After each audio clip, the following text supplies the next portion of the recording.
Hey everyone, and welcome to this explainer. Today, we're tackling a really intense, deeply polarized debate in the medical world: vaping versus smoking. What are the actual physical differences between the two, and ultimately, based on the data, which one is worse for you? So let's just get right to the question on literally everyone's mind. We're going to strip away all the noisy headlines and look strictly at a spectrum of harm based on the latest medical research, public health data, and some massive academic studies. Our goal here is to give you a clear answer on exactly what happens to your body with each of these habits. To do that, here's our roadmap. We're going to quickly look at how public perception is completely flipped, the basic mechanics of how these devices work, the scientific argument for harm reduction, the nasty reality of heavy metals and e-volley, the huge danger of using both products, and finally, the ultimate verdict. All right, first up, how our perceptions of vaping have completely shifted. You know, a decade ago, vaping was basically hailed as this miracle, safer alternative to tobacco. But man, has that public discourse flipped. If we look at data from Our World in Data, back in the 1970s, roughly half of all British adults smoked. Smoking rates plummeted over the years, and then e-cigarettes hit the market in the 2000s. By 2015, most smokers correctly believed that vapes were less harmful. But jump to today, the majority of smokers actually believe vapes are equally or even more dangerous than tobacco. It's a massive perception gap, which is crazy when you consider that roughly 1 in 10 UK adults now use e-cigarettes. Okay, so let's get into the actual science. Combustion versus aerosolization. To truly grasp the risk here, completely separated from those alarming news headlines, we have to look at the fundamental, mechanical difference between these two things.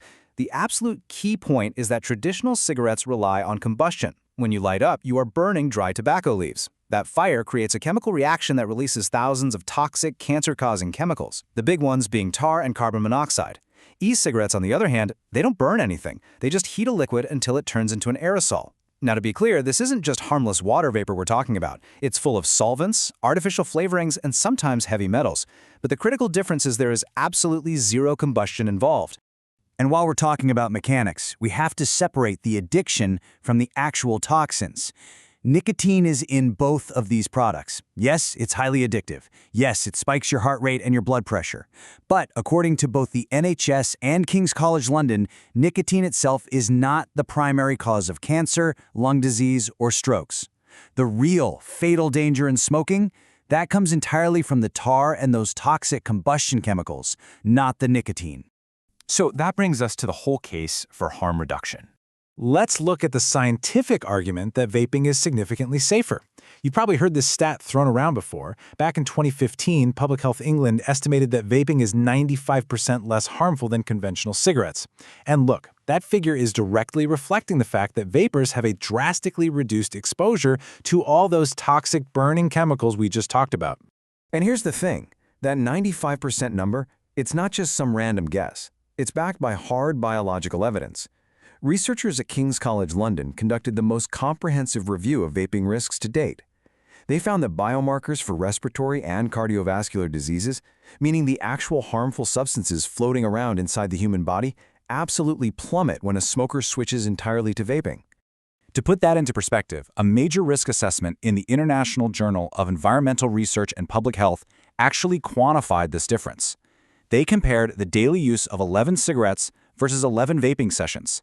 And yeah, while e-cigarettes do still expose users to some hazards that exceed safe guidelines, like a chemical called acrolein, the absolute number and sheer volume of extreme toxins are just way higher in burning tobacco. They basically assigned conventional cigarettes a maximum comparative risk score of 100, and e-cigarettes, they scored a 4. So you might be wondering, isn't switching to a vape just swapping one bad habit for another? Well, the UK's National Health Service actually explicitly calls that idea a total myth. They point out that while the addictive substance remains exactly the same, the sheer volume of disease-causing toxins is just a fraction of what you'd get from smoking. For a heavy smoker, making the switch is a massive net positive for their health. But hold on, because the scientific community is deeply divided here. Let's talk about toxins, metals, and e-volley. When we look at the other side of the research spectrum, we uncover some pretty terrifying, unique risks. A really startling study out of UC Davis tested modern disposable e-cigarettes, the really colorful ones that are incredibly popular right now. They found that a single disposable device can release more neurotoxic lead during a day's use than nearly 20 packs of traditional cigarettes. I mean, that is a staggering amount of heavy metal exposure. The Cleveland Clinic warns that because of how these devices work, those heavy metals from the heating coils mixed with completely unregulated flavorings mean the mist you're inhaling is absolutely not harmless. You're breathing in carcinogens like formaldehyde. There's the risk of diacetyl, which is linked to a horrible condition called popcorn lung. And it actually doesn't even stop with the user. Vaping leaves behind third-hand smoke toxicity. That's a chemical residue that lingers on your clothes, your furniture, your car seats, long after you've exhaled, potentially harming the people around you.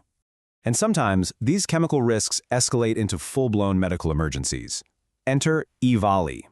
This is an entirely new lung disease associated with vaping that caused severe lung injuries and dozens of deaths in the U.S. Now, while this was primarily traced back to vitamin E acetate, which was being used as a thickener in contaminated black market THC vapes, it proved a really scary point. Our lungs are incredibly vulnerable to aerosolized chemicals that were simply never meant to inhale. Now, let's talk about what might be the biggest real-world problem, the danger of dual use. Perhaps the most alarming finding in recent literature doesn't involve black market products at all, but rather everyday human behavior. Dr. Stanton Glantz, a retired professor from UC San Francisco, led a massive meta-analysis of 124 different studies comparing the disease outcomes of vapers versus smokers. His conclusion was super blunt. He stated that e-cigarettes are nearly as risky as regular cigarettes, and that the medical community needs to stop pushing them as a safe harbor. Why did he conclude this? It all comes down to dual use.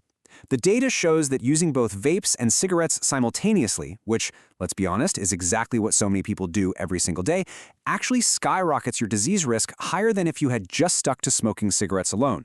And tragically, for every one smoker who successfully uses a vape to quit entirely, 2 to 4 people just become dual users.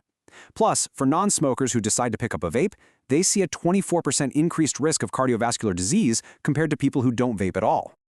All right, bringing this all together. Which is actually more harmful? When you synthesize all of this fiercely conflicting data, top health officials seem to agree on a very specific balancing act. It's summed up perfectly by Chris Whitty, the Chief Medical Officer for England. He said, if you smoke, vaping is much safer. If you don't smoke, don't vape. Basically, traditional cigarettes remain the ultimate, undeniable health risk because of the combustion and the tar. But vapes, they are definitively not risk-free. Ultimately, context is literally everything here. If you are a smoker and you are entirely replacing cigarettes, vaping significantly reduces your exposure to deadly tar and carbon monoxide. It is a proven, highly effective quitting tool. But if you're a non-smoker picking up a habit, or you're a dual user smoking and vaping, or you're just puffing heavily on unregulated disposables all day, you are actively inviting severe heavy metal and respiratory hazards right into your body. So this leaves us with a massive public health question to think about. As a society, if we manage to finally eradicate the traditional combustible cigarette, are we actually eliminating the dangers of smoking? Or are we just trading a known killer for a brand new, modern, aerosolized set of risks that we don't even fully understand yet? Thank you so much for joining me on this explainer. I really hope this helped clear the air on such a highly debated topic. Catch you next time.